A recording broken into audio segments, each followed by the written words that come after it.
Assalamualaikum warahmatullahi wabarakatuh. Perkenalkan, nama saya Dea Rosmaya, NPM 0220 4520. Nah, di sini saya akan mempresentasikan tentang materi iptek dan perkembangannya. Langsung saja kita mulai presentasi. Untuk yang pertama yaitu dimulai dari beberapa contoh perkembangan ilmu pengetahuan dan teknologi di Indonesia. Nah, yang pertama yaitu ada satelit. Satelit ini dibangun melalui sistem komunikasi yang dikendalikan Indonesia sejak tahun 1974 sampai 1976. Untuk yang kedua yaitu telepon seluler. Telepon seluler ini dikenal dari tahun 1990-an. Jenis telepon seluler yang dipasarkan yaitu AMPS atau Advanced Mobile Phone System dan GSM atau Global System Mobile. Untuk yang ketiga ada televisi. Nah, televisi. Perkembangan televisi bermula ditemukannya teleskop elektronik oleh mahasiswa dari Berlin yang bernama Paul Nigpau yang menggunakan teleskop elektronik tersebut untuk mengirim gambar tanpa kabel dari satu tempat ke tempat lainnya pada tahun 1884. Untuk yang keempat yaitu komputer dan internet. Komputer dan internet ini berkembang pada tahun 1990-an. Ditandai diperkenalkannya sistem teknologi informasi berupa jaringan internet.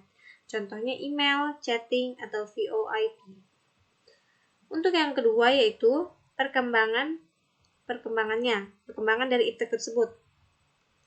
Ilmu pengetahuan muncul sebagai akibat dari aktivitas untuk memenuhi kebutuhan hidup manusia, baik kebutuhan jasmani maupun kebutuhan rohani. Tujuan utama perkembangan iptek adalah perubahan kehidupan masa depan manusia yang lebih baik, mudah, murah, cepat, dan aman. Perkembangan ilmu pengetahuan dan teknologi di Indonesia tertinggal jauh dan sangat memprihatinkan dibanding negara-negara seperti Eropa, Amerika Serikat, bahkan pula negara-negara Asia, misalnya Jepang dan Cina. Untuk yang ketiga, ada pemenuhan kebutuhan primer. Nah, pemenuhan kebutuhan primer ini juga terbagi dalam beberapa. Yang pertama yaitu sandang. Sandang ini apa sih? Sandang itu sama seperti manusia sebagai makhluk susila memerlukan pakaian.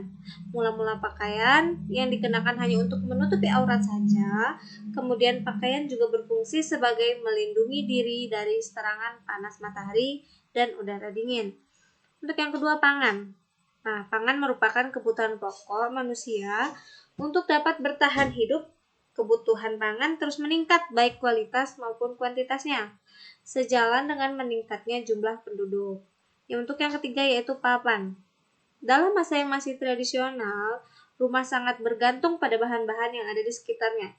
Misalnya, di daerah pegunungan, atap terbuat dari ijuk, di daerah pantai, atap terbuat dari daun rumbia, dan di daerah yang kaya dengan kayu, seperti Kalimantan, orang membuat atap dengan sirap. Untuk yang keempat yaitu pemenuhan kebutuhan sekunder. Nah, kebutuhan sekunder ini manusia timbul setelah kebutuhan primernya terpenuhi. Terutama kebutuhan akibat manusia makin memerlukan hubungan dengan manusia lain.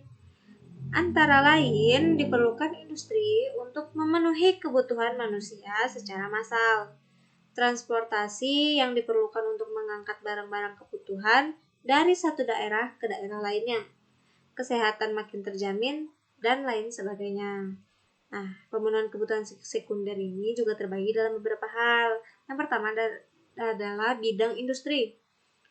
Teknologi merupakan cara yang harus dilakukan manusia dalam usaha untuk memenuhi kebutuhannya yang makin meningkat, baik kualitas maupun kuantitasnya. Karena itu, diperlukan ahli teknologi dari negara maju ke negara berkembang.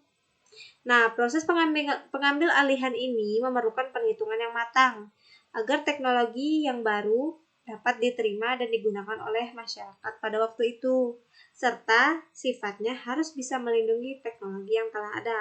Untuk bagian yang kedua yaitu bidang transportasi.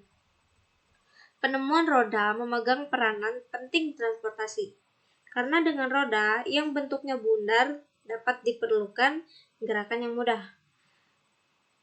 Kemudian dapat mempermudah lagi dengan digunakan binatang penarik, sehingga beban manusia semakin ringan. Setelah ditemukannya mesin yang dapat menggerakkan roda, maka transportasi bukan hanya lebih ringan, tapi juga lebih cepat. Nah, untuk yang ketiga yaitu bidang komunikasi.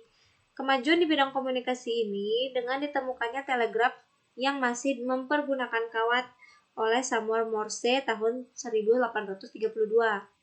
Kemudian disempurnakan oleh Guglielmo Marconi yang sudah tanpa kawat pada tahun 1895. Tahun 1872, Alexander Abraham Bell menemukan pesawat telepon. Mula-mula masih menggunakan kawat, kemudian diganti dengan gelombang radio. Untuk yang keempat yaitu bidang kesehatan.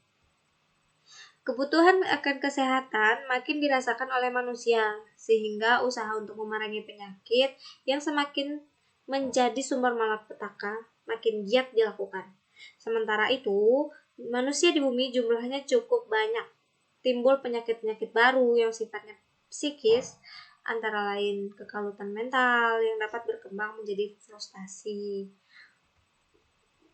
Dan yang ke bagian berikutnya yaitu peranan iptek terhadap ekonomi, sosial, dan budaya. Untuk yang pertama, peranan iptek terhadap bidang ekonomi.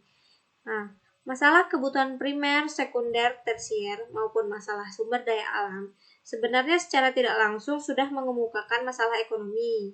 Karena ekonomi adalah kebutuhan hidup manusia, maka dari itu siapa yang dapat menguasai perekonomian ialah yang memegang kekuasaan. Untuk yang kedua yaitu sosial. Dengan berkembangnya industri dan kegiatan ekonomi, maka memungkinkan orang hidup dalam lapangan pekerjaan tersebut. Nilai sosial juga berubah. Pada masa lalu, orang merasa bahwa menjadi pegawai negeri dinilai lebih tinggi status sosialnya dibandingkan dengan para pedagang atau pengusaha. Yang ketiga, budaya.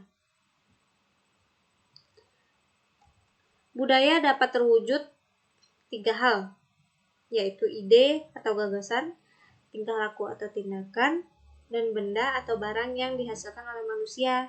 Jadi, budaya mempunyai pengertian yang sangat luas. Bagian berikutnya yaitu perkembangan iptek dalam industri, komunikasi, kesehatan. Yang pertama, dalam industri. Perkembangan industri ditandai dengan adanya skala besar pada aspek kehidupan manusia, yang mana revolusi industri merupakan masa perubahan teknologi dalam proses produksi yang awalnya masih menggunakan tenaga manusia atau hewan, sekarang menjadi tenaga mesin. Yang kedua, komunikasi kesehatan. Terdapat beberapa tren untuk komunikasi kesehatan yang telah ada. Yang pertama, peranan strategi media sosial. Seperti yang kita ketahui, pengguna media sosial di Indonesia adalah yang terbanyak di dunia. Nah, pemanfaatan media sosial di dunia kesehatan merupakan alat terbaik dalam hal promosi dan edukasi. Untuk bagian kedua, kebutuhan akan perkembangan komunikasi yang terintegrasi sama halnya seperti industri dalam bidang yang lain.